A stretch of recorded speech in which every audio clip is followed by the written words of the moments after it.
Dubayga borib 6 oy ichida qanday qilib $40,000 pul ishlaganman. Bu juda ham qiziq bo'lgan. Ko'pchilik Dubayga borib ish qidiradiganlar odatda mehmonxonalarda yoki restoranlarda oddiy ish qidirishadi va bir necha oy umri rezyume tarqatib ish qidirib o'tib ketadi. Ishga kirgan taqdirda ham bor yo'g'i 700-800 oylik evaziga siz hech qachon biringizniki bo'lmaydi. Shaxsan men o'zim umuman boshqacha yo'l tanlaganman. Ya'ni Dubayga borib ish qidirish o'rniga aksincha u yerda eng daromadli sohalardan biri ko'chmas mulk sohasini o'rganganman.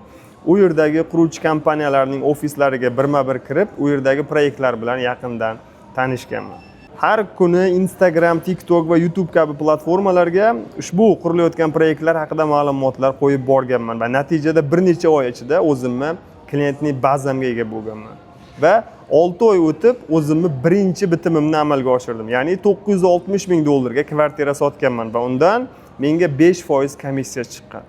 Xuddi shunday qilib Dubay ko'chmas mulk bozoriga kirib kelganman. Lekin albatta bu oson bo'lmagan, juda ko'p qiyinchiliklarni bosib o'tganman. Hozir menga juda ko'pchilik murojaat qilishadi. Shogird oling, sohangizni o'rgating deyshadi. Agar siz ham shu kabi qiyinchiliklarga tayyor bo'lsangiz, men xudo xolasa bir haftadan keyin Toshkent shahrida seminar o'tkazyapman. Ushbu seminarga qatnashib siz bizga shogird tushishingiz hamda ishga kirish imkoniyatlari haqida tanishishingiz mumkin. Bosh sahifadagi link orqali murojaat qiling va ro'yxatdan o'ting.